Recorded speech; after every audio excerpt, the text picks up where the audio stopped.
Hello les amis, écoutez, je suis ravie d'être de retour pour vous présenter donc la pierre de lune, comme vous pouvez le voir sur l'image. Donc merci à mon abonné qui m'a fait donc la suggestion de la présentation de la pierre de lune. Tout simplement parce que c'est une pierre, ça faisait déjà un petit moment que je voulais la présenter et puis du coup je l'avais toujours pas fait. Et c'est vrai que pour moi en plus c'est une des pierres incontournables en lithothérapie et qui a vraiment des vertus qui sont super intéressantes à savoir. Donc la pierre de lune, on dit que c'est la pierre de la femme, et effectivement ce n'est pas pour rien parce que c'est une pierre qui est rattachée au chakra sacré.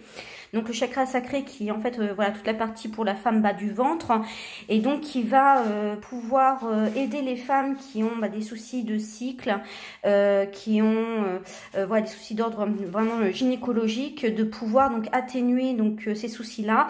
On dit aussi que c'est une pierre qui va pouvoir aider pour lutter contre la stérilité. Donc voilà, c'est pour ça qu'on dit notamment que c'est la pierre de la femme, mais pas que.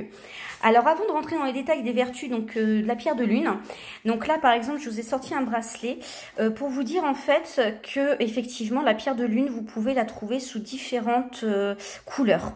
Donc là vous avez de la pierre de lune qui est orangée et vous avez de la pierre de lune blanche. Donc on voit pas trop ces reflets là sur la vidéo, un petit peu. Mais c'est vrai que c'est pas évident quand elle est beaucoup polie de les voir, mais vous allez voir sur le sautoir, on les voit un petit peu mieux. Et donc du coup on a plusieurs types de pierre de lune. Donc il y a la pierre de lune blanche, là vous voyez elle est un peu plus orangée. Et nous avons aussi la pierre de lune qui va être avec des reflets qui vont être plus jaunes ou plus orangés ou plus brunes. Donc voilà, il y a différentes pierres de lune, donc c'est pour ça que c'est important effectivement de pouvoir avoir les différences. La pierre de lune la plus recherchée reste justement la pierre de lune blanche, donc à savoir que c'est la pierre de lune qui effectivement est le plus coûteuse. Beaucoup recherchent aussi la super pierre de lune blanche sur des gros morceaux par exemple en pendentif avec des reflets bleus. Alors attention à savoir que il y a beaucoup, alors pas de contrefaçon, il peut y en avoir parce que c'est une pierre qui est assez facile à imiter, mais c'est surtout qu'en fait la pierre de lune blanche avec des reflets bleus, on peut la confondre avec la labradorite blanche, pardon. Et le problème, c'est que la labradorite blanche, qui se rapproche beaucoup de cette couleur de la pierre de lune blanche avec des reflets bleus, et du coup, c'est pas du tout les mêmes vertus, bien évidemment, et surtout, ce n'est pas le même tarif. La pierre de lune, elle est beaucoup plus chère que la labradorite blanche. Donc, faites attention à ça. Et c'est vrai, comme je le dis souvent, il y a des critères un petit peu de prix. Et même moi, si je vois, j'essaye de faire des prix le plus correct possible, comme j'y mets la qualité, et puis bien évidemment, voilà, je les extrais d'une façon qui est une éthique pour moi. Voilà, il y a des prix qui restent un compressing qu'on a beaucoup de mal à baisser, et c'est vrai que la pierre de lune en fait malheureusement partie. Mais voilà, quand vous voyez vraiment une pierre de lune qui est pas chère, posez vraiment vous la question, faut vraiment poser la question, est-ce que c'est une vraie, pas une contrefaçon, et est-ce que je suis pas en face en fait tout simplement d'une labradorite blanche. Donc voilà, ça c'était un point essentiel que je voulais aborder avec vous, parce qu'on le sait trop rarement. Donc la pierre de lune, c'est donc la pierre de la femme, pour les raisons que je vous ai expliquées là, mais pas que. En fait, la pierre de lune, si vous me suivez aussi sur mon blog que je fais sur l'essence-des-pierres.com, tout attaché, je parle justement des pierres et du chakra coronal, où on retrouve justement la pierre de lune, parce que la pierre de lune, en fait, va révéler aussi l'innocence, en fait, de la part d'enfant qu'il y a en nous, toute cette douceur. On dit souvent que la pierre de lune, c'est une pierre de poésie, en fait, qui est une pierre donc douce, qui va vraiment ramener à l'innocence, à la candeur en fait de l'enfance, et donc également qui va développer votre intuition, d'où le fait qu'elle soit également rattachée au chakra coronal, et ça justement on le sait moins. Parce qu'on a plus tendance à trouver d'autres pierres pour le chakra coronal que la pierre de lune. Et donc, du coup, c'est une pierre qui va aussi développer votre intuition, qui va vous permettre de faire notamment des rêves prémonitoires, et qui va vous permettre de développer cette partie en fait qu'on a de l'inconscient. Et donc, c'est une très bonne pierre aussi pour justement méditer avec elle et puis développer cette partie de nous. Donc là, justement, je vous ai sorti d'autres bracelets, un autre bracelet donc en pierre de lune, avec voilà des petites intercalaires en laiton. Là c'est un lotus, là c'est la pierre de lune. Alors là je sais pas si on va la voir vraiment à la caméra, mais elle a des superbes reflets aussi celle-ci. Donc c'est une toute petite perle de 4 mm, donc vous voyez la différence par rapport au mala. Donc à côté vous avez un superbe mala donc en pierre de lune blanche, que vous pouvez retrouver sur mon site l'essence-des-pierres.com. Et donc ce mala avec son joli pompon blanc. Je vais essayer de me rapprocher un petit peu. Donc là, ce sont de plus grosses perles. Donc c'est comme ça, comme vous le voyez. Donc c'est des perles de 6 mm. Donc pour vous montrer un petit peu la différence, vous voyez. Donc là, c'est le collier que je suis en train de monter avec des perles de 8. Et si je le mets, hop, voilà, à côté. on voit vraiment la différence, voilà, de taille de pierre, hein, pour que vous puissiez avoir un petit aperçu. Donc là, nous avons du 6, là, nous avons du 8 et là, nous avons du 4. Voilà.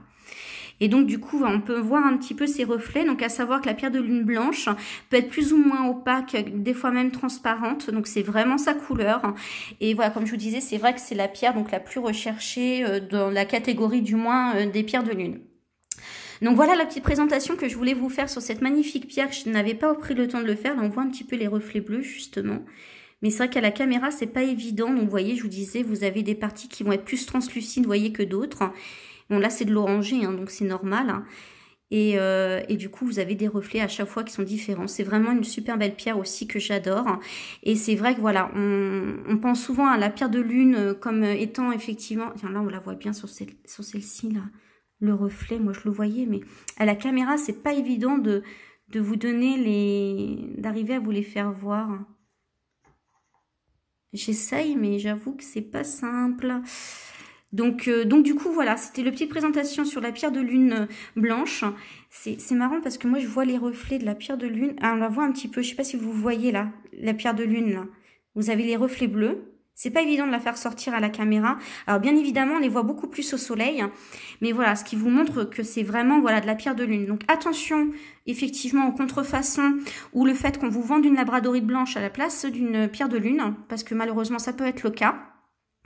Donc c'est vraiment le message principal aussi que je voulais vous délivrer par rapport à cette pierre-là, parce qu'elle est plus facile que d'autres à imiter du moins, ou à vous faire passer pour une autre pierre. Et voilà, s'il y avait 2-3 mots à retenir sur la pierre de lune, je dirais que c'est la pierre de la femme et la pierre du rêve en fait, du rêve, de la candeur de l'enfance et de l'intuition. Donc c'est vraiment voilà une pierre qui a des vertus super intéressantes. Et voilà, c'est pour ça que je la classe aussi pour moi dans mes classements donc de pierre en fait vraiment incontournable à avoir sur soi. Donc bon, c'est vrai que principalement la pierre de lune, elle aura beaucoup plus d'intérêt à mon sens d'être portée que d'être posée sur un meuble. Elle va pas vraiment avoir de spécificité si vous la posez que sur un meuble. Par contre, à porter sur soi, elle va être géniale. Alors comme je le mettais aussi dans mon blog, hein, vous pouvez aller voir tout ça, vous aurez toutes les informations sur l'essence-des-pierres.com. Comme je le mettais donc aussi sur mon blog, c'est une pierre que si vous l'avez en bracelet, donc par exemple vous l'avez en bracelet comme ça et vous n'avez pas de pierre roulée, vous avez que ça, pour faire des économies, vous pouvez aussi la poser sur votre bas-ventre si vous voulez travailler le chakra sacré parce que vous avez ce besoin-là.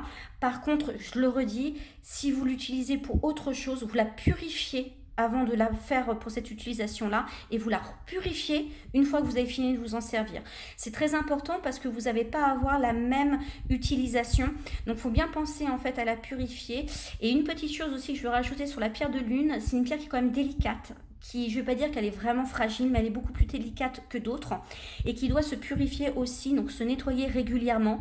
Donc pensez à le faire vraiment régulièrement et surtout si vous avez une utilisation vraiment très régulière en fait de cette pierre, et ben c'est encore plus important de prendre le temps de bien la purifier. Et bien évidemment, là je ne vais pas vous étonner si je vous dis que si vous êtes adepte au rechargement des pierres, bah forcément hein, pour la pierre de lune, voilà, c'est la lune. Donc ça paraît totalement logique et son nom n'a pas été bien évidemment choisi au hasard. J'espère que cette petite vidéo vous aura plu, qu'elle vous aura un petit peu éclairé sur cette magnifique pierre qui est la pierre de lune. Et puis j'espère vous retrouver bientôt pour de prochaines vidéos. Si vous avez aimé cette vidéo, n'hésitez pas à me soutenir en cliquant sur le petit pouce bleu, voilà comme d'habitude. Je me ferai aussi un grand plaisir de lire vos commentaires, donc n'hésitez pas. Quant à moi, je vous dis vraiment à très bientôt et prenez soin de vous les amis. À bientôt, ciao ciao.